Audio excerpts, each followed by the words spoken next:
kasih Tuhan Yesus yang baik. Terima kasih Tuhan, kami tidak dapat membalas kebaikan Tuhan dalam kehidupan kami. Tetapi kami hanya dapat bersyukur dan berterima kasih. Kami bangga memiliki Allah seperti Engkau, Bapa yang kekal dan kudus. Kami bersyukur, kami bersyukur, sebab Engkau baik, sebab Engkau baik. Kami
sakramen perjamuan kudus, biarlah datangnya dari Allah Bapa, Putra dan Roh Kudus menyertai kita sekalian. Amin.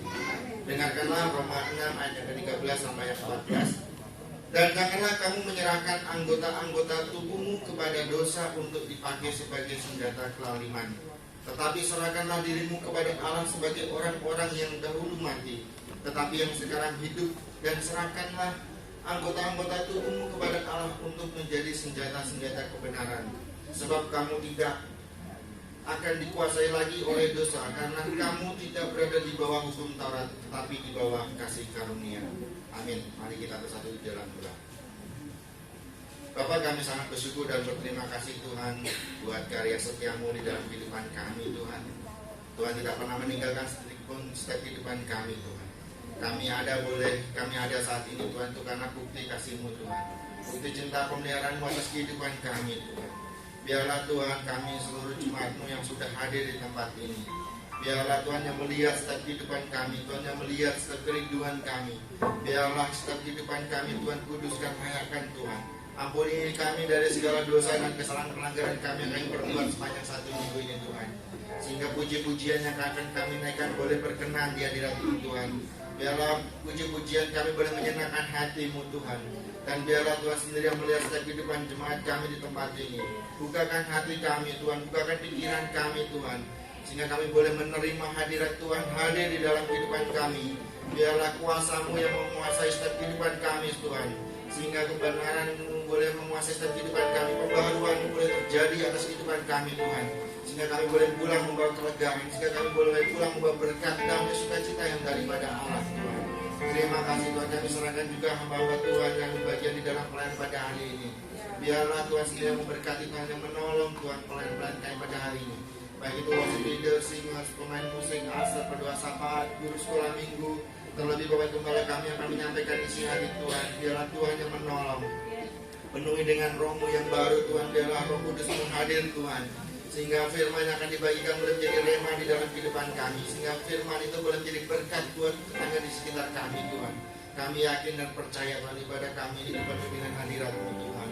Terlebih kami juga akan menerima sakramen perjamuan kudus Tuhan.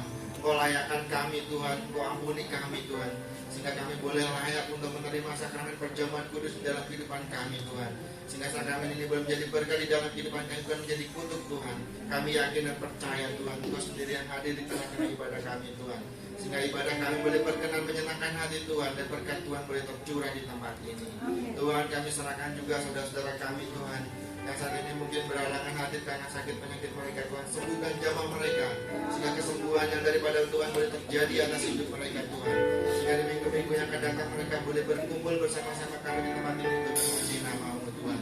Kami serahkan Tuhan, mungkin ada beberapa teman-teman kami Tuhan yang sedang tidak bisa hadir, mungkin karena pekerjaan mereka Tuhan, ataupun mungkin mereka bermalas-malasan Tuhan. Biarlah Tuhan ketuk pintu hati mereka Tuhan, sehingga mereka memiliki kerinduan untuk memuji hadirat-Mu Tuhan. Dan Engkau sendiri berkati Tuhan, tolong Tuhan, kalau mereka bekerja tidak melanggarkan firman-Mu, Tuhan berkati mereka. Terima kasih Tuhan, sekali lagi Tuhan, teman-teman kami yang dalam perjalanan Tuhan, untuk mereka, sehingga mereka boleh tiba di tempat ini dengan penuh semangat dan sukacita di dalam Tuhan. Kami masalahkan sekali lagi pada kami ini Tuhan, dari awal, pertengahan hingga akhirnya. Hanya di dalam nama Tuhan Yesus kami yang hidup, semua yang percaya katakan amin. Puji Tuhan. Masih tetap ada sukacita Tuhan? Amin. Yang merasakan sukacita Allah, lambaikan tangan di atas kepala. Mana saya mau lihat sukacita Tuhan. Kalau kita menikmati sukacita Tuhan, berarti mari kita mau memuliakan nama Tuhan. Amin. Mari kita sambut saudara. Mari kita puji namanya. Dia yang maha kuasa. Dia yang maha kuasa.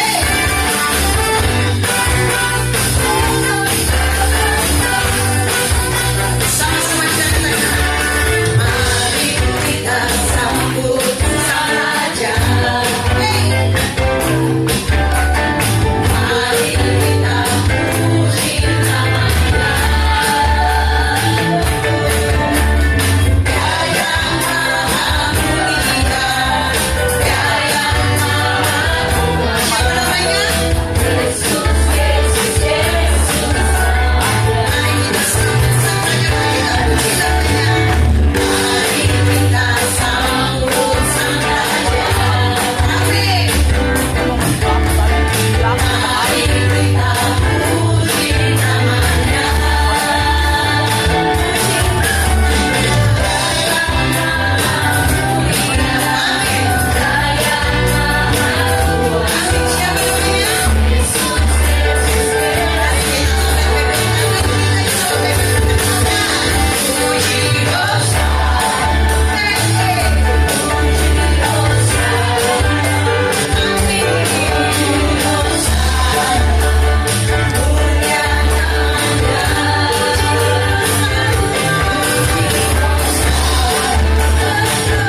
Pujilah nama Tuhan.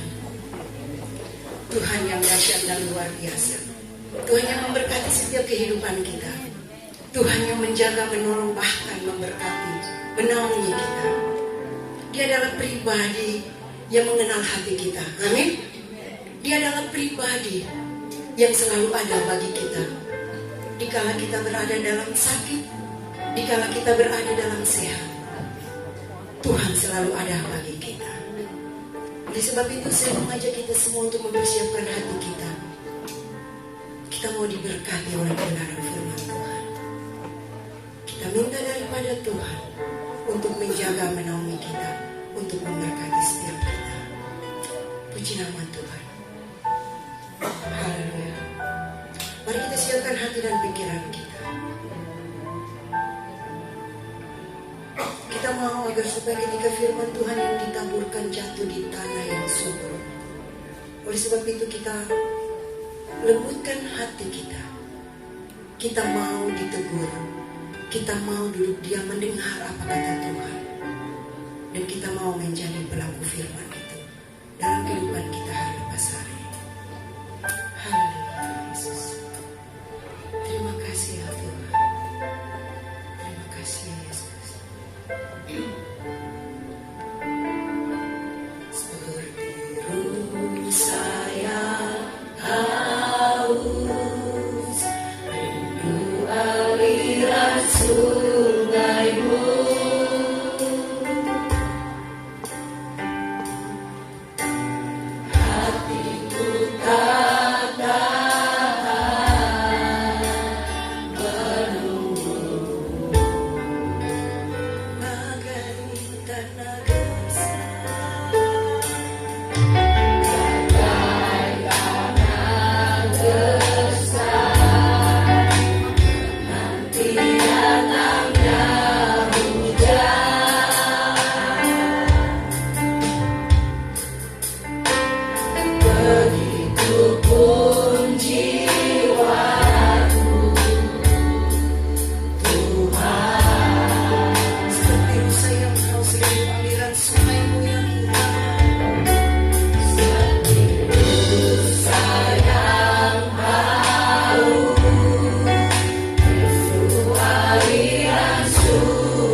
pagi hari ini kami bersyukur kalau kami boleh bersekutu dan beribadah bersama dengan seluruh jemaat Tuhan.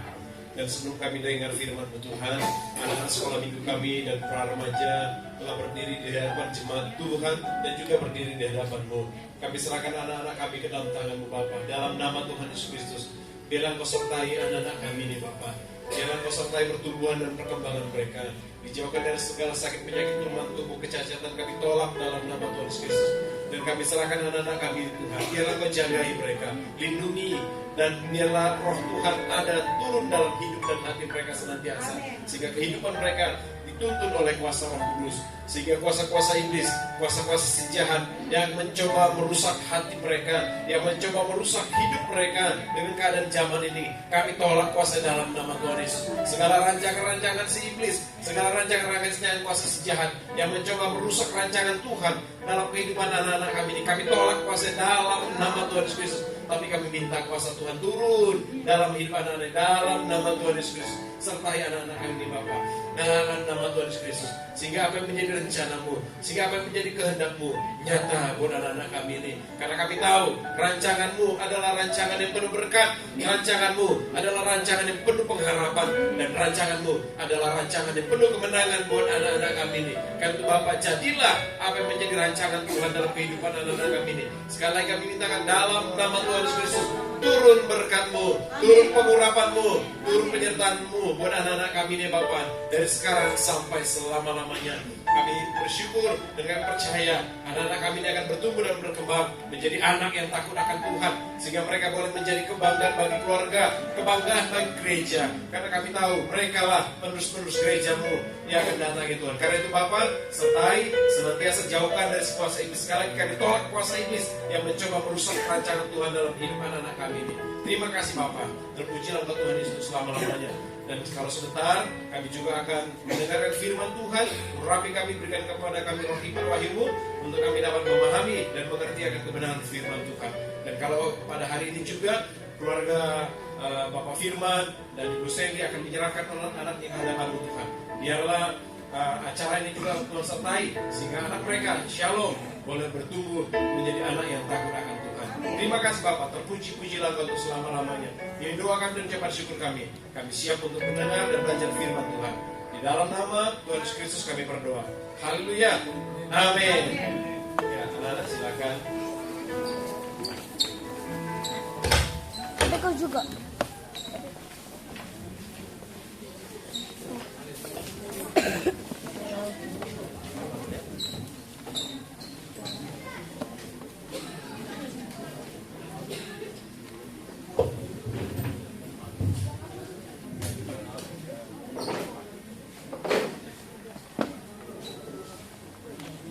Baik, Bapak Ibu Saudara yang terkasih, seperti yang sudah kita sampaikan 2 minggu lalu bahwa kita akan mengadakan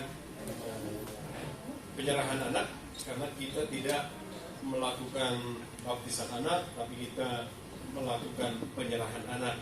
Karena itu saya mengundang Bapak Firman dan Ibu Seli untuk maju ke depan, bawa babynya.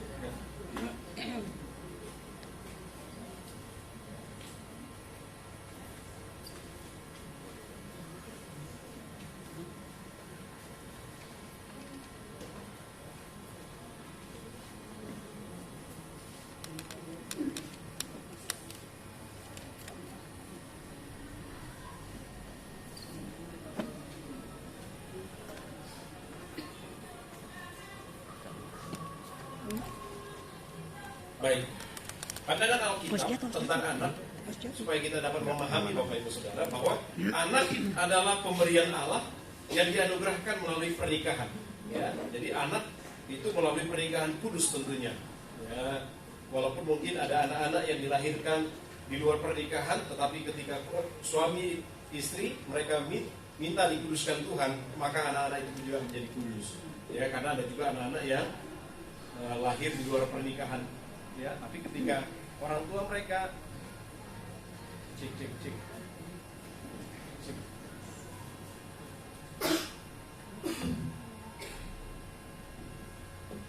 sampai 2 supaya gak mati baterainya. Ya, Jadi Bapak Ibu, sekali lagi saya katakan, walaupun mungkin ada anak-anak yang lahir di luar pernikahan yang sah, tapi ketika orang tua mereka sadar ya bahwa apa yang mereka telah lakukan itu adalah dosa dan mereka datang kepada Tuhan, dan saya percaya anaknya pun dikuduskan oleh Tuhan, gitu ya. Itu yang pertama. Yang kedua, anak-anak adalah milik pusakanya Tuhan. Iya. Cek.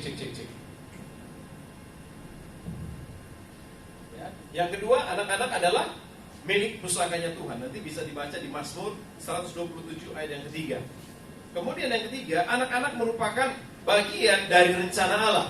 Kami Tuhan berkata apa? Beranak cuculah dan bertambah banyaklah. Jadi kalau ada orang-orang sekarang berkata child free, supaya awet muda, katanya apa? Child free, artinya apa? Bebas dari anak. Ya, itu pandangan yang sudah menentang kuasa Tuhan. Tetapi ketika kita menikah, ya kita tidak diizinkan Tuhan memiliki anak, itu no problem. Tapi kalau kita yang sengaja, nah itu menjadi masalah, itu menjadi problem ya. Saya bersyukur Firman dan Sally 4 tahun menanti, bukan waktu yang pendek gitu ya. Saya percaya orang tua mereka juga senang sekali, kan gitu ya. Betul ya Ibu Deti ya? Senang karena akhirnya punya cucu ya. Betul ya Amang Inang ya? Senang akhirnya ada cucu kedua ya, betul ya. Kedua ketiga, ini cucu ketiga. Wah, luar biasa. Masih muda sudah 3 cucunya. Ya. Nah, itu yang ketiga Bapak ya. Keempat, anak-anak adalah pewaris kerajaan Allah. Nah, itu supaya kita paham. Ya, makanya Yesus berkata di dalam Matius, saya akan bacakan buat kita. Ya, di dalam Matius pasal yang ke-19 ayat yang ke-13 dikatakan begini. Lalu orang membawa anak-anak kecil kepada Yesus supaya ia meletakkan tangannya atas mereka dan mendoakan mereka. Akan tetapi murid-muridnya memarahi orang-orang itu. Tetapi Yesus berkata, biarkanlah anak-anak itu jangan menghalang-halangi mereka datang kepadaku. Sebab orang-orang seperti itulah yang mempunyai kerajaan sorga. Lalu ia meletakkan tangannya atas mereka dan kemudian ia berangkat dari situ. Jadi Tuhan itu sendiri ya meminta supaya anak-anak itu datang kepadanya, dibawa kepadanya. Ya. Bahkan kalau kita lihat ya, waktu Yesus berumur 10 hari ya, dia dibawa ke bait suci ya untuk diserahkan. Ya, siapa lagi yang diserahkan? Kita lihat Samuel diserahkan orang tuanya kepada Tuhan, ya, kepada Nabi Eli. Ya, siapa lagi? Banyak Bapak Ibu ya. Kalau kita lihat Paulus juga ya menyerahkan Timotius ya sebagai anaknya. Jadi kalau kita lihat memang dalam Alkitab banyak sekali cerita-cerita ataupun hal-hal yang menunjukkan bahwa anak itu penting untuk diserahkan kepada Tuhan. Ya. Dan anak kita ini Shalom lahir tanggal 31 bulan 1 23. Ya gitu ya. Gampang ingatnya 31 1 23 ya. Tentu bukan 23 1 23 ya. Ya, nomor cantik tadi 23 1 23, tapi Tuhan izinkan dia lahir 31 1 23 ya Bapak Ibu ya. Nah, jadi harus diserahkan kepada Tuhan ya. Nah, apa tujuannya? Yang pertama, bagi Allah ya anak-anak itu adalah menjadi miliknya Tuhan. Tuhan akan memelihara ya, jadi serta apa? Memberkati mereka seperti Musa dan juga dan Samuel. Ya, jadi ketika kita serahkan Tuhan, ini milikmu, bukan ini milikku. Ya, banyak kan orang merasa anak itu miliknya. Bukan, anak itu milik Tuhan yang kita hanya diberi untuk menjaga saja, memelihara ya, dan menuntun. Tapi ketika kita serahkan dia, maka Tuhan akan bertanggung jawab untuk memberkati ya, dan juga untuk menyertai anak ini mulai dari kecil sampai dewasa nanti. Ya, supaya apa? Tuhan melindungi anak-anak ini. Ya, dijauhkan dari kecacatan ya. Kita tolak dalam nama Tuhan Yesus. Nah, itu di pihak Tuhan, di pihak kita sebagai orang tua, maka orang tua mengikat janji dengan Tuhan ya, bahwa mereka akan mengasihi anak-anaknya dan mendidik anak-anak mereka. Banyak orang tua yang tidak sadar ini. Ya, banyak orang tua begitu melahirkan, ya sudahlah lahir-lahir aja. Ya kan? Dibiarin. Ada orang yang susah payah untuk mendapatkan anak, tapi ada orang yang begitu dapat anak, anaknya ditelantarin. Banyak nggak? Banyak. Ya. Banyak nggak orang tua yang meninggalkan anaknya? Banyak. Ya. Banyak nggak orang tua yang membiarkan anaknya? Banyak. Karena mereka apa? Karena mereka bukan orang tua yang bertanggung jawab. Tidak tahu firman Tuhan, bukan firman ini ya. Ya. Tidak tahu firman Tuhan. Ya. Makanya perlu saya kasih tahu ini bahwa ya Firman dan Sally ya. Jadi ketika kalian serahkan, kalian juga bertanggung jawab untuk mengasihi anakmu. Ya, semampumu. Ya, jangan juga terlalu dimanja. Ya, anak-anak itu nggak boleh dimanja, tapi juga nggak boleh terlalu dikejemin. Ya. Kenapa tidak boleh dimanja? Supaya anak-anak itu tidak menjadi orang yang kolokan. Ya. Kenapa tidak boleh terlalu dikeraskan? Supaya anak-anak itu tidak menjadi pembangkang. Ya. Kasih dan keadilan harus berjalan bersama-sama. Jangan juga terus dimarahi. Nggak pernah dikasih reward. Jangan terus dikasih reward. Nggak pernah dimarahi. Itu salah juga. Ada orang tua yang nggak pernah marahin anaknya. Sampai anakku nggak pernah kupukul ya. Salahmu dewe lah. Iya kan? Anak saya mana? Ada. Tanya, pernah nggak papa pukul? Oh saya pukul. Ya, wah pendeta mukul anaknya nggak apa-apa bapak itu. Ya karena Tuhan bilang hajar tuh. Ya, saya hajar. Ya, supaya apa? Supaya dia bisa tahu kebenaran. Karena waktu dia masih kecil, dia masih perlu bimbingan. Kalau pakai kata-kata belum masuk. Tapi kalau masih pakai pukulan, oh dia tahu saya salah. Tapi nanti setelah beranjak SMP, SMA nggak boleh lagi pakai pukulan. Ya, sudah bisa diajak ngobrol. Ya itu ya Bapak Ibu. Karena firman Tuhan bilang kok, hajar anakmu, pukul pakai rotan. Pukul pakai rotan Bapak Ibu. Ya supaya apa? Anak tidak manja. Tapi juga jangan dipukulin terus. Ya, ini orang tua juga stres kalau gitu. Dipukulin nggak ada salah juga anaknya. Ya itu ada bapaknya sarap. Ya, di sini nggak ada ya firman ya. Anak harus dikasih bertanggung jawab untuk mengasihi anak-anak dan mendidik mereka dalam segala ajaran Tuhan. Ya, mendidik anak-anak untuk takut akan Tuhan. Jangan nanti firman bilang, bawa anakmu ke gereja. Aku lagi capek tidur aja di rumah. Nah itu juga salah. Ada banyak orang tua kayak gitu kan. Anaknya dipaksa ke gereja, papa mamanya ngapain? Di rumah. Iya, itu akan tertanam di otak anak. Jangan salah loh Bapak Ibu. Mungkin dia sekarang rajin gereja, tapi nanti dia udah besar, dia akan lihat loh, papa mamaku aja gak ke gereja, ngapain gua gereja? Nah, ya, jadi tanggung jawab kalian untuk membawa anak ini untuk menjadi anak yang takut akan Tuhan, ya, beribadah kepada Tuhan. Jadi gak cukup hanya melahirkan, gak cukup hanya dikasih uang, enggak. Ya, harus takut akan Tuhan. Karena banyak anak-anak, contohnya yang lagi kasus sekarang. Siapa itu si Mario dan dia yang mukulin si Daniel. Mario kurang kaya apa? Tapi dengan kekayaan ternyata tidak membuat anak itu punya karakter yang baik. Tapi kalau dia dibawa Tuhan, pasti akan mempunyai karakter yang baik. Ya, jadi ini yang pertama tadi pihak Allah bahwa anak-anak ini kita serahkan dia menjadi miliknya Tuhan. Yang kedua, ketika bagi kita orang tua, maka kita wajib untuk mengasihi anak kita dan wajib untuk mendidik dia di dalam kebenaran. Ya, Firman ya, sudah paham di sini ya, Sally? Paham ya? Oke. Kalau itu saya minta kalian berdiri. Ya, saya akan bertanya.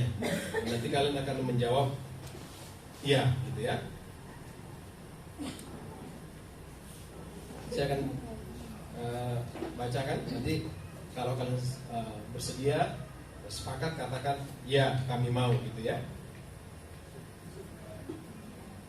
Bapak Firman dan Bapak Sally, ya kalian sudah berhadap. Bapak Firman dan Ibu Sally, ya. Ya. Maukah kalian sebagai orang tua pada hari ini mengaku di hadapan Tuhan dan disaksikan oleh jemaat GKTI bertanggung jawab untuk menjaga, memelihara, dan membesarkan anak-anak ini dalam lingkungan Kristiani, serta melatih dan mendidik anak-anakmu untuk mengikuti, mengasihi, dan melayani Tuhan? Apa jawaban kalian berdua? Kalian bersedia, ya? Kalian mau ya? Baik, Bapak Ibu, berdasarkan pengakuan mereka dan pernyataan mereka, maka kita akan menyerahkan anak kita. Shalom Anaya Mafilda Juri, ya, Shalom Anaya Mafilda Juri ke hadapan Tuhan.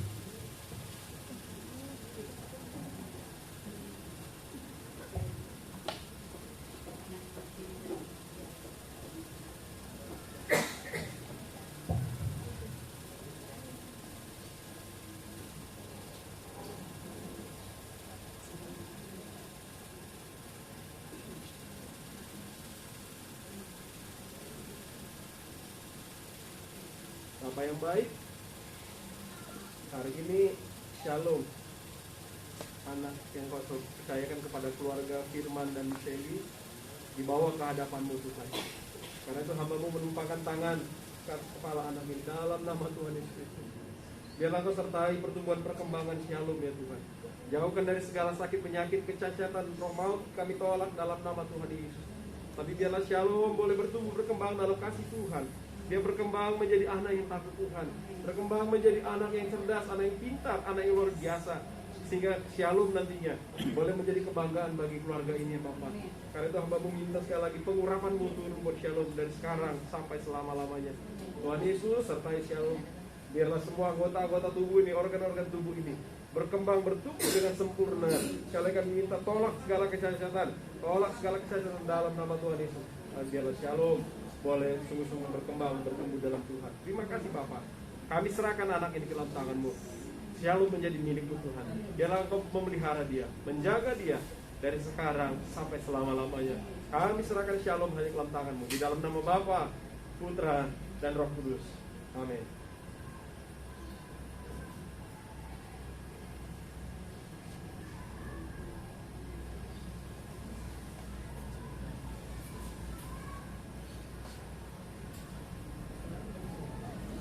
Hamba-Mu juga serahkan Firman dan Shelly ke dalam tangan-Mu Bapa. Biarlah mereka sebagai orang tua menjadi orang tua yang bertanggung jawab. Bukan hanya bertanggung jawab untuk membesarkan Shalom, tapi juga bertanggung jawab untuk mendidik Shalom menjadi anak yang takut Tuhan, membawa Shalom menjadi anak yang sungguh-sungguh mengasihi Tuhan. Karena itu Bapa, beri mereka kekuatan, beri mereka hikmat-Mu dan beri penyertaan-Mu. Berkati Firman dalam segala usaha dan pekerjaannya. Berkati Shelly juga dalam pekerjaan dan usahanya Tuhan. Terima kasih Bapa. Biarlah kedua orang tua ini sungguh-sungguh menjadi orang tua yang bertanggung jawab untuk mendidik, membesarkan, dan membawa Shalom menjadi anak yang takut akan Tuhan. Terima kasih Bapa. Kami memberkati kedua orang tua ini di dalam nama Bapa, Putra, dan Roh Kudus. Amin.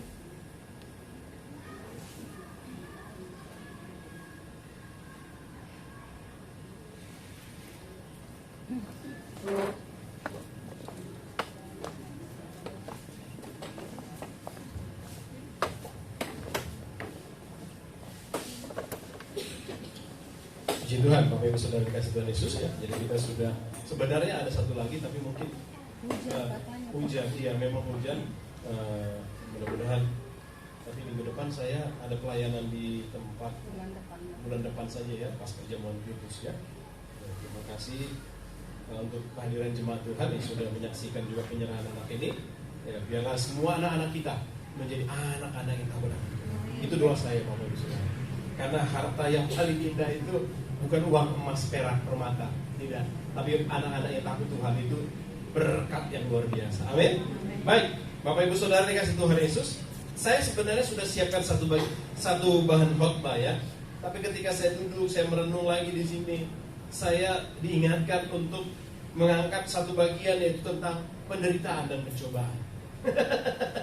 Ya nggak tahu kenapa, tapi karena hari-hari ini terlalu banyak kita yang sedang mengalami penderitaan, terlalu banyak kita yang sedang mengalami kesusahan, pencobaan Bapak Ibu Saudara. Tapi apa sih menurut firman Tuhan, apa sih itu pencobaan itu? Ya kita lihat di dalam Yakobus. Ini saya sudah kalau tidak salah pernah khotbahkan ini di tempat ini, tapi saya akan khotbahkan lagi supaya Bapak Ibu semakin mengingatnya. Amin.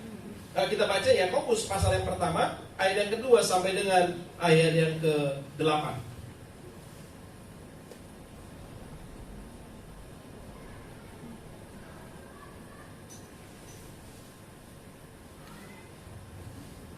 Saya akan baca ayat yang kedua, nanti jemaat Tuhan ayat yang ketiga, demikian seterusnya sampai ayat yang ke-8. Saudara-saudaraku, anggaplah sebagai suatu kebahagiaan apabila kamu jatuh ke dalam berbagai-bagai pencobaan. Sebab bahwa ujian terhadap imanmu itu menghasilkan ketekunan. Dan biarkanlah ketekunan itu memperoleh buah yang matang, supaya kamu menjadi sempurna dan utuh dan tak kekurangan suatu apapun. Tetapi apabila di antara kamu ada yang kekurangan hikmat, hendaklah ia bertanya kepada Allah yang memberikan kepada semua orang dengan murah hati dan dengan tidak membangkit-bangkit, maka hal itu akan diberikan kepadamu. Hendaklah ia memintanya dalam iman, dan sama sekali jangan bimbang, sebab orang yang bimbang sama dengan gelombang laut yang diombang-ambingkan kian kemari oleh angin. Orang yang demikian janganlah mengira bahwa ia akan menerima sesuatu dari Tuhan. Sama-sama kita baca ayat 8. Sebab orang yang berubah hati tidak akan tenang dalam hidupnya. Nah, Bapak Ibu Saudara dikasih oleh Tuhan Yesus, beberapa hari ini, ya beberapa minggu atau beberapa bulan, ya akhirnya mungkin ada perkataan-perkataan dari orang-orang ahli ekonomi berkata dunia semakin berat, dunia semakin gelap, dunia akan mengalami resesi dan lain sebagainya.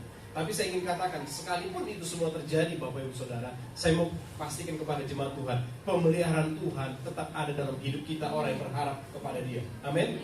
Orang yang berharap, orang yang menanti-nantikan Dia, saya percaya bahwa pemeliharaan Tuhan ada dalam diri kita. Ya, supaya membedakan dengan orang yang percaya Tuhan dengan orang yang tidak percaya kepada Tuhan.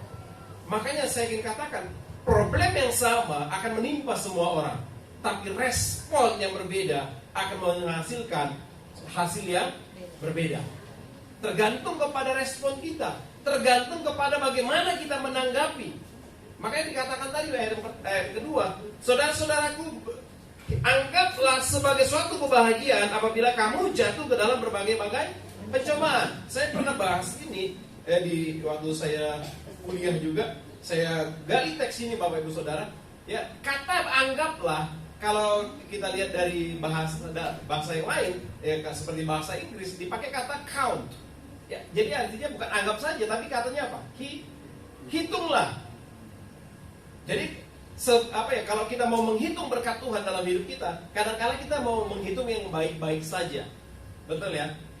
Kalau kita lagi dapat uang, kalau kita lagi naik jabatan, kalau kita dapat pekerjaan, kalau kita dapat rumah baru, mobil baru, motor baru, kekasih baru, misalnya, ya, baru kita anggap itu sebagai sebuah kebahagiaan. Baru kita menghitung itu sebuah kebahagiaan. Tetapi dalam ayat 2 dikatakan, saudara-saudara, hitunglah sebagai suatu kebahagiaan.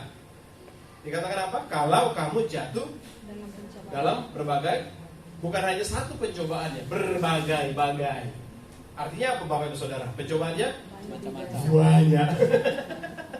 Kalau orang Jawa bilang untuk mengungkapkan kata yang kalau sudah besar banget, itu bukan hanya banyak. Mana Mas Agus ya? Ya Mas Agus ya, banyak, betul ya Mas ya? Untuk mengungkapkan bahwa itu banyak banget gitu. Jadi Bapak Ibu, pencobaan yang kita alami tidak sedikit. Oh iya, ada Mas ini, Mas Wahyu itu. Ini tidak sedikit, tapi banyak Bapak Ibu Saudara. Dan berbagai-bagai, artinya bukan satu saja. Bukan hanya di satu sisi kita dicoba, tapi dari berbagai sisi. Bapak Ibu Saudara, amin. Saudara mau berbahagia? Amin. Saudara siap dicoba? Siap. Siap, wah dahsyat. Jadi waktu kita lagi konser di rumah Pak Bangun, Pak Anugrah tanya saya, Pak, boleh nggak kita nyanyikan lagu Ujilah aku Tuhan, cobalah aku Tuhan, selidiki hatiku dan batinku, mataku tertuju padamu. Boleh nggak kita nyanyikan itu? Boleh, orang Tuhan bilang sendiri dia akan mencoba kita kok. Ya, dia akan menguji kita. Nah, banyak orang kadang salah kaprah. Orang bilang begini, Tuhan kan Maha Tahu, Tuhan tahu segala-galanya. Kenapa Tuhan perlu menguji kita? Kenapa Tuhan perlu mencoba kita? Emang dia kurang tahu apa? Saya ingin katakan Tuhan pasti tahu. Sebelum kita lakukan, dia sudah tahu Bapak Ibu Saudara. Tapi kenapa dia izinkan ada pencobaan, ada ujian dalam diri kita? Ya, kata pencobaan ini juga ada dua ya Bapak Ibu ya, ada dua maknanya. Kalau kita lihat dalam bahasa Inggris ada dua. Yang pertama dipakai kata tempting, yang kedua dipakai kata testing. Ya, tempting dan testing itu berbeda. Ya, kalau tempting itu lebih kepada makna menggoda. Misalnya Bapak Firman sedang berlayar dan mendarat. Kalau pelaut itu Bapak Ibu kadang mendaratnya bisa turun ke darat itu bisa 3 bulan sekali, ya 4 bulan sekali, gitu ya. Pas mendarat teman-temannya akan menggoda, yuk ke sana yuk, di situ ada loh tempat yang enak-enak. Ya, itu bukan ujian, tapi itu pencobaan, tempting yang mau menjatuhkan kita. Ya, mau nggak kita? Makanya kalau kita lihat kata orang ada kupu-kupu malam, gitu ya. Kupu-kupu malam itu pakai dandanan yang aduhai gitu. Ya, aduhai pinggir jalan. Kenapa mereka di pinggir jalan? Untuk apa? Untuk membuat orang jatuh. Sengaja nggak dia? Sengaja. Tapi kalau testing, beda lagi Bapak Ibu Saudara. Testing itu untuk melihat kadar kualitas. Paham ya? Untuk melihat kadar kualitas. Emas bisa dibedakan. Emas yang 18 karat, emas yang 22, emas 24. Nggak tahu lagi kata ada emas murni, emas London. Untuk membedakannya gimana? Perlu lakukan apa? Testing, dites, direndam, diukur kadarnya. Ya, ketika dilihat, oh iya dia emas 18 karat. Oh iya emas 22 karat. Oh ini bukan emas, ini kuningan.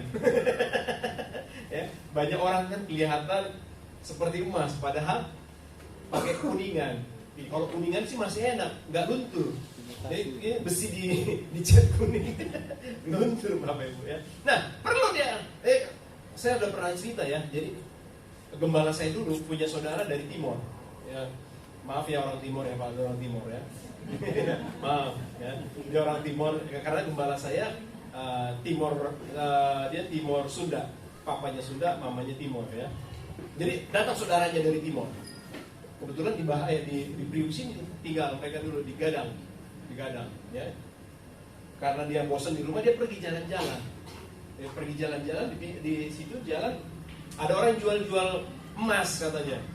Oh murah. Oh dia beli Bapak Ibu. Dia beli emas ya besar-besar. Oh nyampe rumah dia pamer. Kita dapat emas. Saudaranya bilang itu palsu. Ah kamu iri toh. Iri toh. Ya akhirnya dia tunggu aja seminggu lagi. Ya pasti akan luntur. Betul Bapak Ibu Saudara. Setelah seminggu dia nggak pernah pakai lagi. Kenapa? Udah luntur. Jadi dia malu. Ya, jadi untuk kita melihat emas perlu dites. Apakah dia berkualitas atau tidak? Nah Tuhan juga izinkan kita untuk mengalami ujian. Ya kalau di sini dipakai kata pencobaan karena bahasa Indonesia kan karena susah membedakan mana pencobaan mana ujian. Ya, kalau kita mau lihat Tuhan izinkan ujian bukan untuk Tuhan supaya Tuhan tahu siapa kita, tidak. Ya, karena Tuhan maha tahu.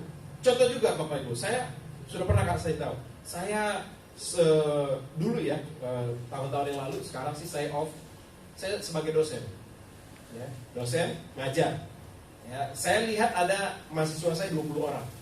Dari 20 orang ini saya sudah tahu si A kemampuannya seberapa, si B kemampuannya berapa, si C, si D. Tanpa ujian saya sudah bisa kasih nilai sebenarnya. Nggak perlu ujian. Kamu masih dapat D ini. Kalau D kan berarti apa? Ngulang lagi, remet. Ya, A ini C, A ini B. Wah ini anaknya pintar nih. Ya, aktif lagi di kelas. Kasih A. Ya, saya sudah tahu, nggak perlu ujian. Saya sudah tahu. Tapi kenapa perlu diuji? Hah? Meyakinkan? Bukan. Supaya dia tahu. Bukan supaya saya tahu, tapi supaya dia yang tahu. Ternyata kemampuannya masih dapat nilai D. Kalau saya nggak kasih ujian, dia nggak pernah tahu. Betul ya Bapak Ibu ya? Kalau saya nggak pernah kasih ujian, dia nggak bakalan tahu. Dia pikir dia pintar, padahal tidak. Ya. Dan jangan lihat botak saya Bapak Ibu ya. Karena kan ada orang bilang kalau botak di depan orang pintar, ya. Orang pemikir. Kalau botak ke belakang orang pintar. Tapi kalau dari belakang sampai dari depan sampai ke belakang botak, dia pikir dia pintar. Ya, dia pikir dia pintar gitu ya. Makanya saya puji Tuhan, botaknya masih di sini doang. Berarti saya pemikir Bapak Ibu ya. Kalau sampai di sini, wah nanti dipikir orang saya ini lagi. Saya pikir saya pintar gitu. Nah, jadi supaya apa? Supaya mahasiswa saya itu tahu kemampuannya di mana. Paham ya Bapak Ibu ya? Jadi bukan untuk Tuhan. Ya, ujian itu bukan untuk Tuhan. Ya, Tuhan izinkan bukan supaya dia tahu, bukan, karena dia maha tahu. Tapi ujian itu supaya kita tahu. Ujian apa yang kita alami? ya, ketika diputus PHK pekerjaan, bagaimana respon kita? Apakah sama seperti orang dunia atau kita mengucap syukur? Nggak gampang loh. Yang tadinya dapat bulanan gaji tiba-tiba di PHK, bisa nggak kita tetap memuji Tuhan? Bisa nggak kita bersyukur, terima kasih Tuhan untuk ujian ini? Atau kita anggap ini sebagai, wah Tuhan kejam. Ada banyak orang nggak mau ke gereja, Bapak Ibu Saudara, ya, gara-gara itu. Padahal ketika semakin kita dapat pencobaan, semakin kita dapat kesusahan, harusnya semakin cari Tuhan dong. Ya, bukan cari hantu. Tapi orang banyak sekarang, aduh, malah larinya apa? Stres, mabuk-mabukan. Apalagi udah gak punya uang, masih udah di PHK, mabuk-mabukan lagi. Itu respon yang salah. Makanya gak heran ketika itu datang, bukannya semakin baik keadaan itu, tapi semakin hancur. Makanya bagaimana respon kita? Amin. Ya. Jadi ketika saudara mengalami pencobaan, tidak di PHK misalnya, bagaimana respon kita di hadapan Tuhan? Ya. Ketika kita dapat penyakit, bagaimana respon kita sama Tuhan? Ketika apalagi hal-hal dalam keluarga, ribut dalam keluarga, bagaimana respon kita kepada Tuhan? Jangan juga misalnya Firman sama Sally kan, dalam membesarkan anak ini bisa berantem. Papanya maunya warna bajunya ini, mamanya enggak ini. Oh, jangankan papa mama, misalnya mertua lah. Saya punya ada pengalaman Bapak Ibu ya. Bukan saya, tapi ada orang curhat ke saya. Jadi mertuanya ini beliin anaknya baju warna apa waktu itu ya? Orange atau apa gitu. Mantunya nggak suka warna itu, nggak dipakein Bapak Ibu. Mantunya memang keras juga sih. Maksudnya kan ya, mbok yang dipakein sekali, habis itu nggak usah dipakai lagi. Pokoknya dia nggak suka warna itu, dia nggak suka, anaknya itu nggak suka dipakai baju itu. Tapi mertuanya suka. Bayangkan Bapak Ibu Saudara, anak sama mertua berantem jadinya, ribut jadinya. Nah, bagaimana kita meresponin ini? Hanya gara-gara sepotong baju dulu. Itu baru baju loh, belum hal yang lain. Ya, belum masalah keuangan. Ya, banyak. Saya juga ada orang ngomong begini, enak kali dia, ya, dia nikah, gaji anakku udah sama dia sekarang semua katanya. Lucu ya, ada orang tua, anakku udah cukup capek-capekin, ku kuliahkan, ku sekolahkan, udah nikah, gajinya sama istrinya katanya. Terus mau sama siapa? Ya, masa mamanya lagi yang terima gaji? Ya kan aneh. Ribut gak jadinya? Ribut. Ya, Bapak Ibu ya yang sudah punya anak, yang punya mertua ya, Bu Deti ya sama Abang Inang ya, jangan lagi paksa, gajimu mana? Ya, karena mereka harus mengelola keuangan mereka sendiri. Kalaupun itu dibagi kepada orang tua, itu merupakan pemberian dari mereka, kesepakatan, bukan lagi dipaksa, harus, bukan. Ya, karena tadi saya seperti firman Tuhan dari awal tadi, anak itu milik Tuhan, bukan milik kita. Memang kewajiban kita untuk membesarkan mereka. Ya, tapi anak-anak juga harus menghormati orang tua. Jangan juga, aku udah punya keluarga mah, urus dirimu sendiri mah. Wah, itu juga nggak boleh. Ya, tetap harus punya rasa. Ya, harus disisihkan untuk orang tua. Tapi nggak boleh paksa. Misalnya gajinya 4 juta, kebutuhan mereka saja sudah 3 juta. Ya, 1 juta itu untuk ini. Masa kalau diminta 2 juta, bagi mama dong 2 juta. Nah, itu salah. Itu pasti akan buat ribut keluarga. Suami istri ribut, sama mertua juga ribut. Ya. Nah, tapi ini kan ada nggak hal-hal begini terjadi dalam keluarga? Ada. Nah, bagaimana kita meresponinya?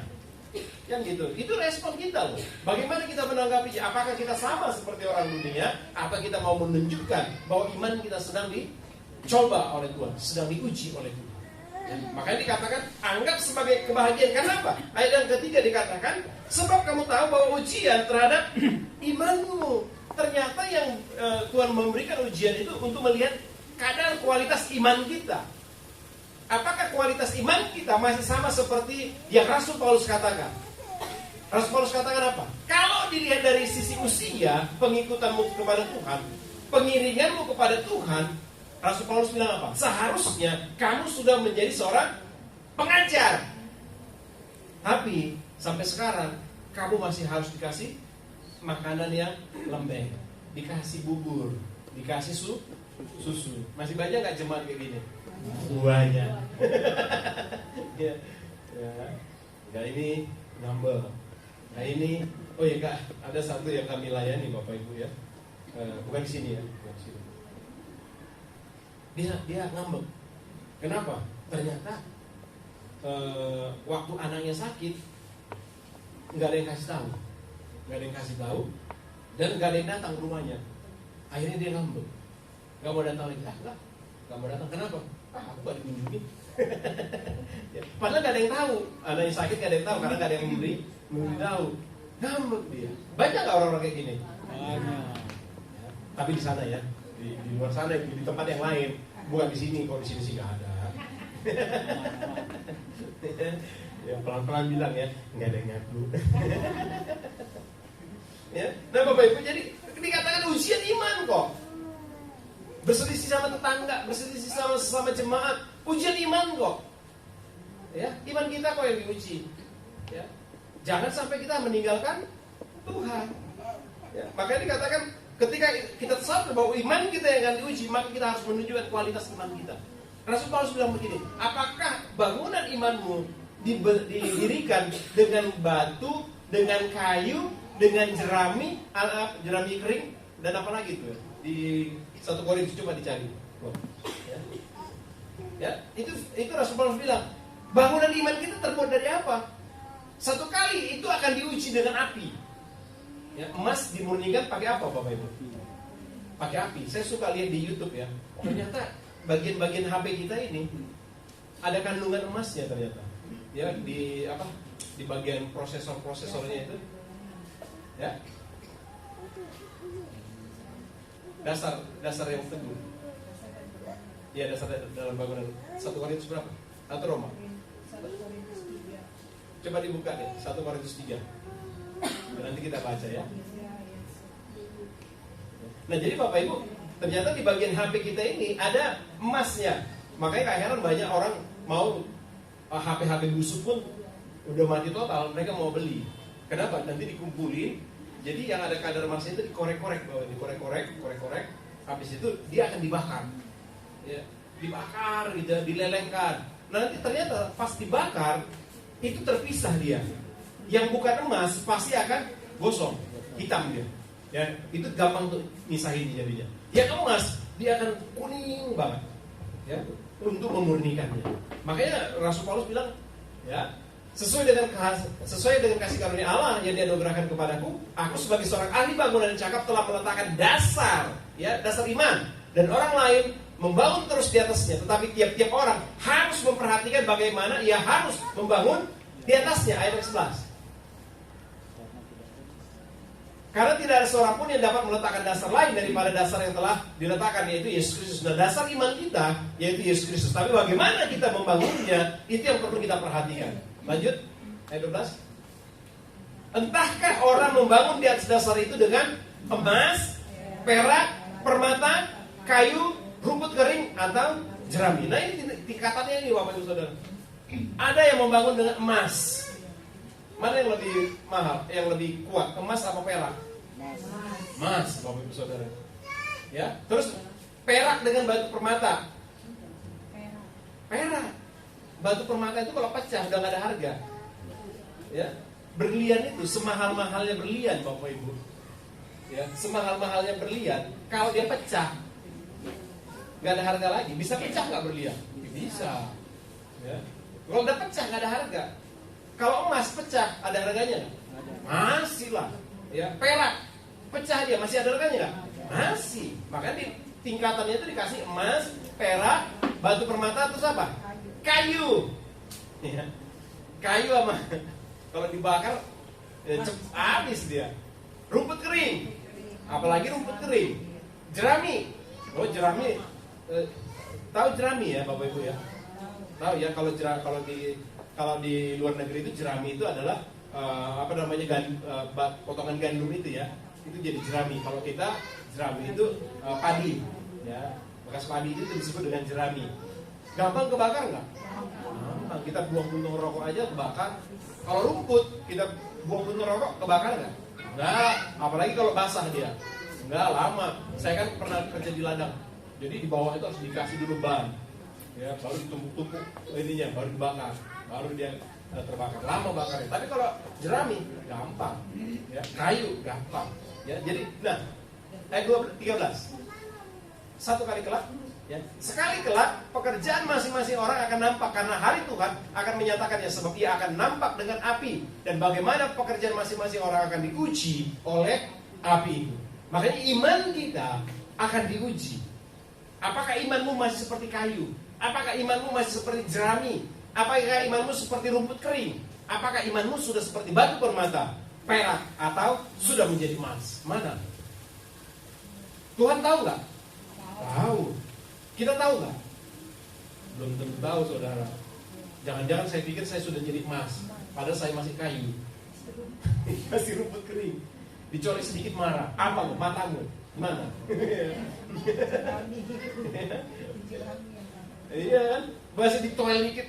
Apa lu? Masih banyak orang kayak gitu. Ngaku Kristen tapi kelakuan naujubin jalik kata orang. Ya. Nah jadi akan diuji Bapak Ibu Saudara. Ya. Kita tahu. Apa namanya? Kita bisa tahu tapi kadang-kala harus diuji dulu baru kita tahu. Waktu nggak ada beras di rumah, responnya gimana? Lagi nggak ada uang, ya. Waktu PK dipotong, waktu ada berita PK dihentikan. Ya. Apakah kita suka cita? Harus suka cita. Ya, saya senang lihat mereka di sini masih dengar kabar aja sudah langsung bergerak mereka. Pikir Bapak Ibu bukan promosi ya, bukan. Tapi di sebelah ini sudah ada kantin. Ya, jadi pulang gereja nanti kalau mau ngopi, ada gorengan, ada Indomie. Ada itu untuk memberkati TK kita di tempat ini, ya, untuk memberkati pelayanan TK di tempat ini. Ya, jadi ya kalau ini silakan ke sebelah, ya. Nah, itu apa? Respon dari sebuah berita. Responnya jangan nangis, responnya jangan ngambek Bapak Ibu, tapi justru responnya harus kreatif. Kalau ini ditutup, makanya Firman Tuhan bilang gini, kalau manusia nutup berkat dari sebelah kiri, Tuhan akan buka dari sebelah kanan. Kalau orang tutup dari sebelah kanan, Tuhan buka dari depan. Kalau orang tutup dari depan, Tuhan bisa buka dari belakang. Kalau orang tutup di kiri, kanan, muka, belakang, tapi mereka tidak bisa tutup dari atas. Nggak ada yang bisa tutup dari atas, Bapak Ibu Saudara. Ya? Jadi berharap, kreatiflah, lakukan. Ya, saya mikir juga Bapak Ibu. Ya, makanya saya sudah buka KK Boutique. ya KK Boutique Old and New, gitu ya. Jadi ya udahlah, daripada di tempat kami kan ada ruko saudara itu ya. Saya pikir ngapain lah ruko ini cuma 2 kali seminggu ada kegiatannya. Ya daripada bengong-bengong, ya udah bikin coba satu usaha. Laku nggak laku urusan belakangan. Ya yang penting bergerak dulu, jalan dulu sama Tuhan. Laku nggak laku itu urusan Tuhan kok, bukan urusan kita. Ya nggak apa-apa Bapak Saudara. Coba gagal, coba lagi. Gitu ya. Yang penting kita tahu meresponinya. Jangan meresponinya dengan lari dari Tuhan, tapi justru meresponinya dengan semakin cari Tuhan. Amin Bapak Ibu Saudara. Nah, selanjutnya dikatakan bahwa ketika iman kita diuji, maka itu membuat apa? Ya, membuat menghasilkan ketekunan. Semakin tekun cari Tuhan. Dan biarkanlah ketekunan itu dikatakan apa? Menjadi memperoleh buah yang matang supaya kamu menjadi sempurna dan utuh dan tak kekurangan suatu apapun. Tak kekurangan suatu apapun artinya apa?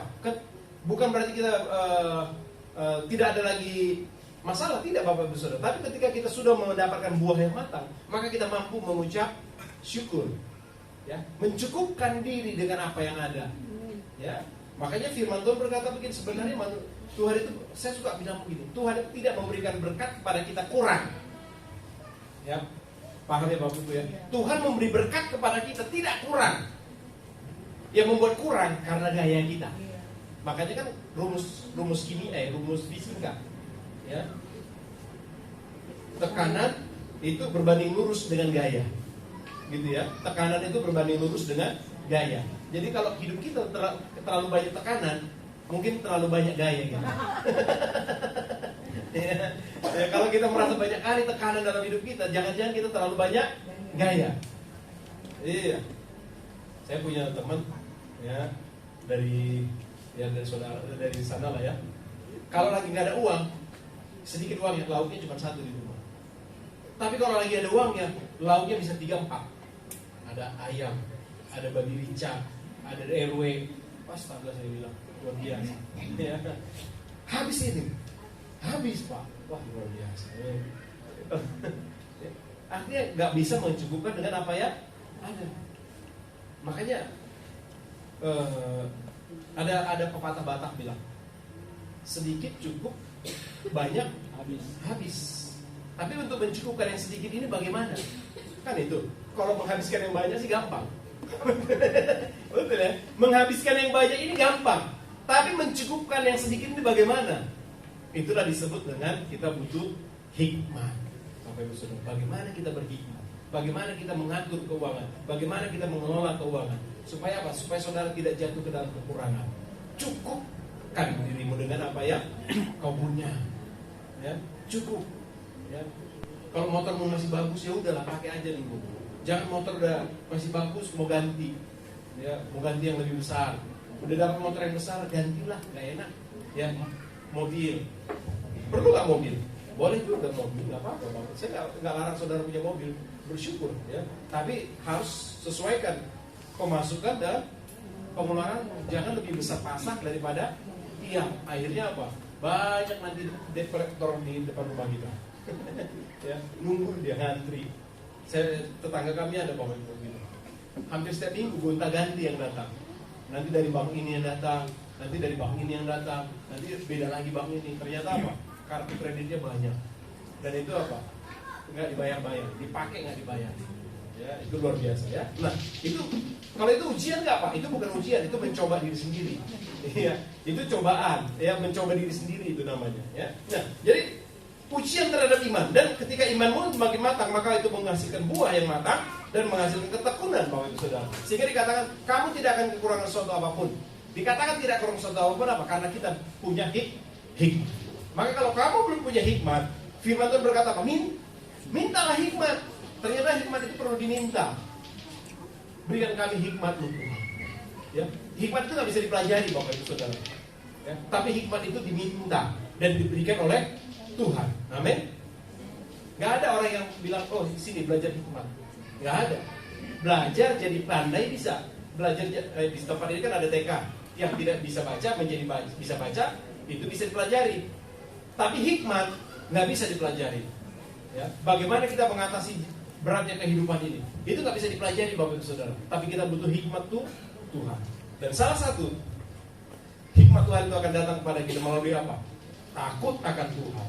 Ialah permulaan hikmat dan pengetahuan. Jadi yang penting adalah takut akan Tuhan. Ya. Yang terakhir ayat yang ke-7 dari ke-8 dikatakan begini. Ya. Orang yang demikian, ayat 6, hendaklah ia memintanya dalam iman dan sama sekali jangan bimbang. Sebab orang yang bimbang sama dengan gelombang laut yang diombang-ambingkan kian kemari oleh angin. Ya. Orang yang bimbang, ya, itu akan seperti gelombang ke kiri apa ke kanan. Saya pernah Bapak bimbang. Naik motor, dulu naik motor mau ke ada pelayanan. Lampu merah. Ya lampu merah. Dan ini akibat bimbang itu ya. Lampu merah, saya bimbang.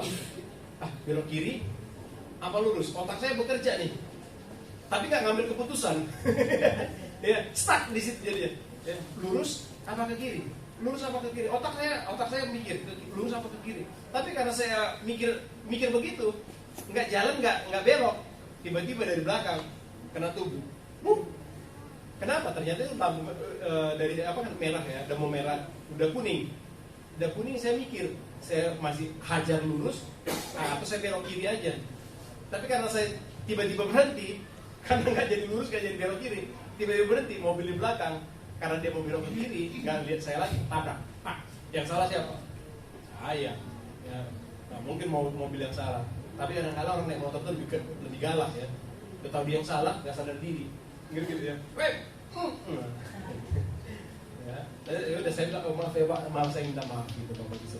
Ya. Nah orang bimbang seperti itu, mau A atau B, Tuhan menolong apa enggak nih? Tuhan menolong apa enggak nih kira-kira? Ya kalau nggak Tuhan tolong, gue kesana nih. Kalau nggak ke kiri, gue ke kanan nih Tuhan. Ya. Banyak orang masih bimbang begitu. Tuhan kasih pekerjaan enggak nih? Tuhan tolong saya enggak nih? Bapak Ibu Saudara.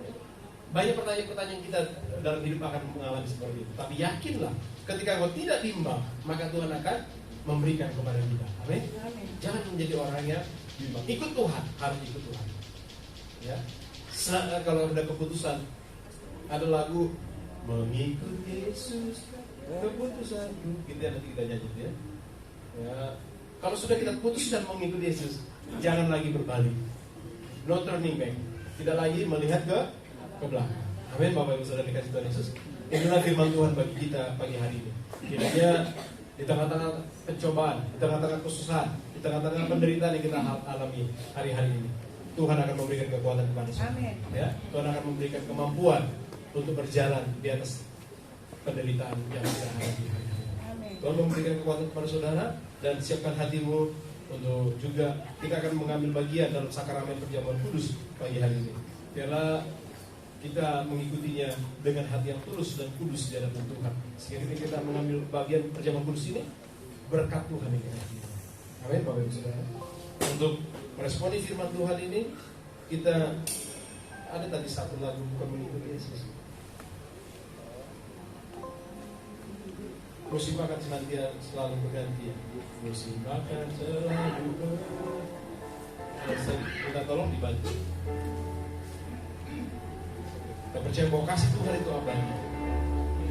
Ya, musim sengsara nggak jelas hari ini, Bapak Ibu Saudara. Hujan panas, begitulah hidup kita.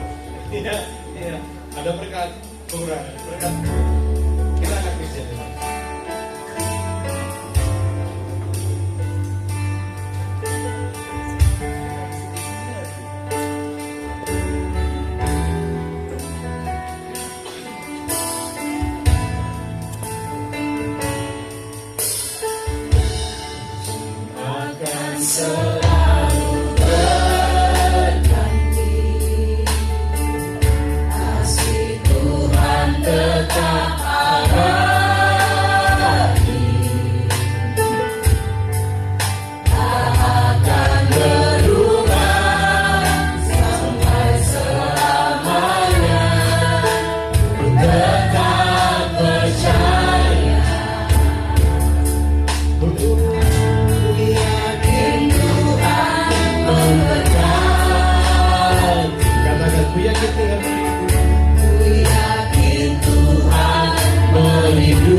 Dia memeliharaku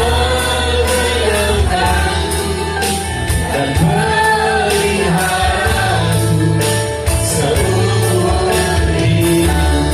Ini menjadi pengakuan iman kita di hadapan Tuhan. Kita akan puji dari awal.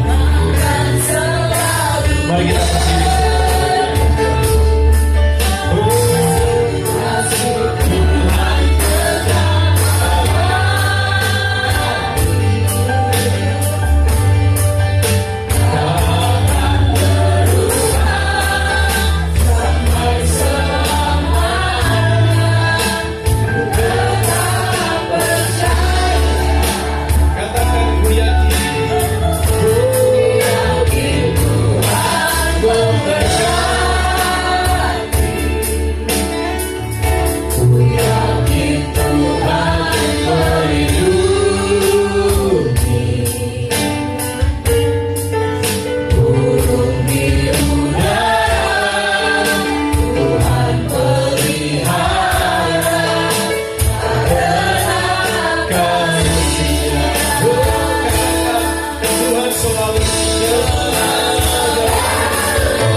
Berikan tepuk tangan yang tinggi buat Tuhan kita.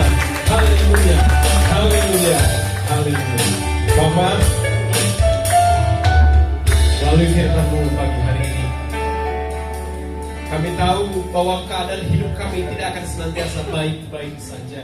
Kehidupan kami tidak akan senantiasa mengalami berkat Tuhan saja.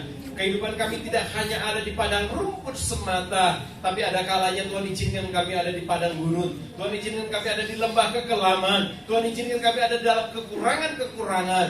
Tetapi seperti firman-Mu datang kepada kami, biarlah kami tetap berbahagia dalam setiap ujian yang Tuhan izinkan kepada kami. Karena kami tahu itu Tuhan izinkan untuk melihat kualitas iman kami. Ketika kami menang menghadapinya, maka kami akan semakin hari semakin kuat iman kami di hadapan Tuhan. Uraikan ke Bapa, mampukan kami. Engkau mendidik hati kami semua. Kami yang masih lemah, biarlah hamba-Mu berdoa, beri mereka kekuatan Tuhan. Mereka yang masih takut, beri mereka pengharapan, supaya mereka jangan bimbang lagi, supaya mereka jangan takut lagi. Mereka yang mungkin mengalami hari-hari yang menakutkan dalam hidup mereka, Tuhan tolong mereka senantiasa Mungkin mereka mengalami penderitaan hari-hari ini. Biarlah Tuhan hiburkan mereka dengan kasih. Biarlah firman-Mu menjadi rema di dalam hidup kami semua, dalam hidup jemaat kami, jemaat-Mu pada pagi hari ini. Sehingga kami sungguh-sungguh menjadi jemaat yang kuat di dalam Tuhan. Terima kasih Bapa yang baik. Kami sudah dengar firman-Mu Tuhan, dan kami mengimani firman-Mu bahwa pertolongan Tuhan akan senantiasa tepat pada waktunya datang kepada kami. Terima kasih Bapa. Dan kalau sebentar kami juga akan mengambil bagian dalam sakramen perjamuan kudus. Tuhan, Kau lihat hati kami. Kuduskan juga kami Tuhan. Kalau ada dosa-dosa yang kami lakukan, kalau ada pelanggaran-pelanggaran yang kami lakukan, kalau ada kelalaian-kelalaian yang kami lakukan, Bapa, kami terbuka di hadapan-Mu. Kami mohon ampun di hadapan-Mu. Ampuni kami Bapa. Kuduskan kami sehingga kami layak mengambil bagian dalam perjamuan kudus pagi hari ini. Sehingga ketika kami ambil bagian, bukan kutuk yang kami terima, tapi berkat Tuhan yang kami terima. Terima kasih Bapa. Ini kami anak-anak-Mu Tuhan, bahkan hamba-Mu yang akan juga nanti menyalurkan perjamuan kudus ini. Biar kekudusan Tuhan juga nyata dalam kehidupan mereka, sehingga mereka nanti boleh menyalurkan berkat ini, dan kami semua mendapatkan berkat daripada Tuhan. Terpujilah Engkau Bapa selama-lamanya. Di dalam nama Tuhan Yesus Kristus kami berdoa dan kami mengucap syukur. Haleluya. Amin. Silakan duduk Bapak Ibu Saudara sekalian. Saya mengundang hamba-hamba Tuhan yang ambil bagian dalam perjamuan kudus, Pak Wahyu dan Bapak Ale. Bapak, hamba-hambamu juga sudah berdiri di depan mesbah sakramen perjamuan kudus. Kuduskan tangan-tangan hamba-hambamu di Tuhan, sehingga melalui tangan-tangan mereka sungguh-sungguh berkat Tuhan akan tersalurkan bagi jemaat-Mu dan bagi kami semuanya, sehingga kutuk-kutuk itu lalu daripada kami, tapi berkat-berkat Tuhan ada dalam kehidupan kami. Terima kasih Bapak. Kami berdoa dan kami mengucap syukur. Sungguh heran. Karena salibmu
sebelum kita mengambil bagian dalam sakramen perjamuan kudus ini, maka bersama dengan gereja Tuhan sepanjang amat dan sepanjang masa di segala tempat, kita akan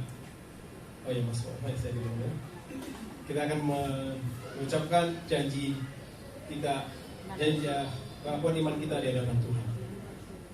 Aku percaya kepada Allah, Bapa yang Maha Kuasa, Khalik langit dan bumi, dan kepada Yesus Kristus, Anaknya yang tunggal, Tuhan kita, yang dikandung dari Roh Kudus, lahir dari anak darah Maria, yang menderita sengsara di bawah pemerintahan Pontius Pilatus, disalibkan, mati dan dikuburkan, turun ke dalam kerajaan maut, pada hari yang ketiga bangkit pula dari antara orang mati, naik ke surga, duduk di sebelah kanan Allah, Bapa yang Maha Kuasa, dan dari sana Ia akan datang untuk menghakimi orang yang hidup dan yang mati. Aku percaya kepada Roh Kudus, gereja yang kudus dan am, persekutuan orang kudus, pengampunan dosa, untuk kita tumbuh dan hidup yang kekal. Amin. Karena itu Bapak Ibu Saudara yang kasih Tuhan, angkatlah rotimu tinggi dan sekepala dan dengarlah firman Tuhan. Sebab apa yang kuteruskan kepadamu telah kuterima dari Tuhan, yaitu bahwa Tuhan Yesus pada malam waktu Ia diserahkan mengambil roti, dan sesudah itu Ia mengucap syukur atasnya. Ia memecah-mecahkannya dan berkata, inilah tubuhku yang diserahkan bagi kamu. Perbuatlah ini menjadi peringatan akan aku. Kekasih-kekasih Kristus jemaat Tuhan, bukankah roti yang kita pecah-pecahkan adalah persekutuan dengan tubuh Kristus? Amin. Karena itu makanlah dalam nama Tuhan Yesus Kristus.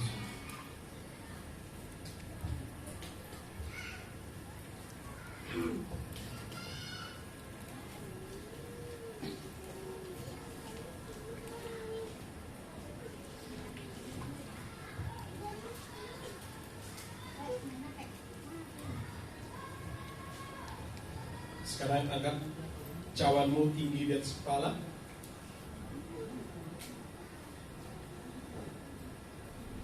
Dengarlah firman Tuhan. Demikian juga Ia mengambil cawan sesudah makan lalu berkata, cawan ini adalah perjanjian baru yang dimeteraikan oleh darahku. Perbuatlah ini setiap kali kamu meminumnya menjadi peringatan akan aku. Sebab setiap kali kamu makan roti ini dan minum cawan ini, kamu memberitakan kematian Tuhan sampai Ia datang. Kekasih-kekasih Kristus, jemaat Tuhan, bukankah cawan pengucapan syukur yang atasnya kita ucapkan syukur adalah persekutuan dengan darah Kristus? Karena itu minumlah dalam nama Tuhan Yesus Kristus.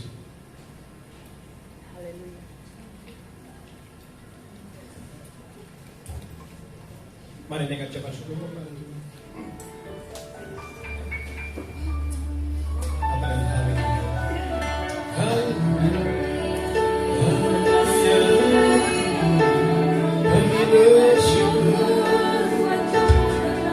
Terima kasih, terima kasih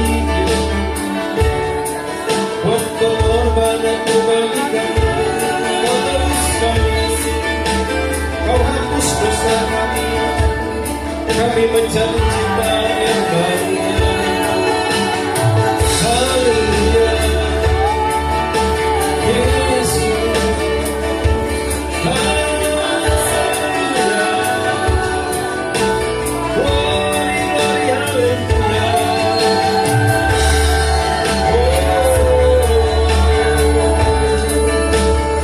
Terima kasih Tuhan.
anugerah-Mu, hanya karena pertolongan-Mu. Dan kami bersyukur kalau kami boleh ambil bagian dalam sakramen perjamuan kudus, sakramen perjamuan suci pada pagi hari ini. Kami percaya darah-Mu sudah mengalir dalam tubuh kami, memberikan kekuatan kepada kami. Kami yang sakit disembuhkan dalam nama Yesus, yang menderita diberi penghiburan, yang lemah dikuatkan dalam nama Yesus, yang berputus asa diberi pengharapan yang baru di dalam nama Tuhan Yesus. Kami yang lemah seperti terima kasih Bapak yang baik. Kami yang lemah pasti memberikan kekuatan kepada kami. Terima kasih Bapak. Terpuji-pujilah Engkau Tuhan Yesus selama-lamanya. Terima kasih untuk pengorbanan-Mu. Dan biarlah ketika kami ambil bagian dalam sakramen ini, maka kami senantiasa mengingat penderitaan-Mu di dalam menebus kami orang-orang yang berdosa. Terpuji-pujilah Engkau Bapa selama-lamanya. Ini doa kami dan ini ucapan syukur kami. Kami terima berkat ini di dalam nama Tuhan Yesus Kristus. Haleluya. Amin. Tuhan Yesus memberkati Bapak Ibu. Silakan duduk. Saya serahkan kepada Mas Wahyu.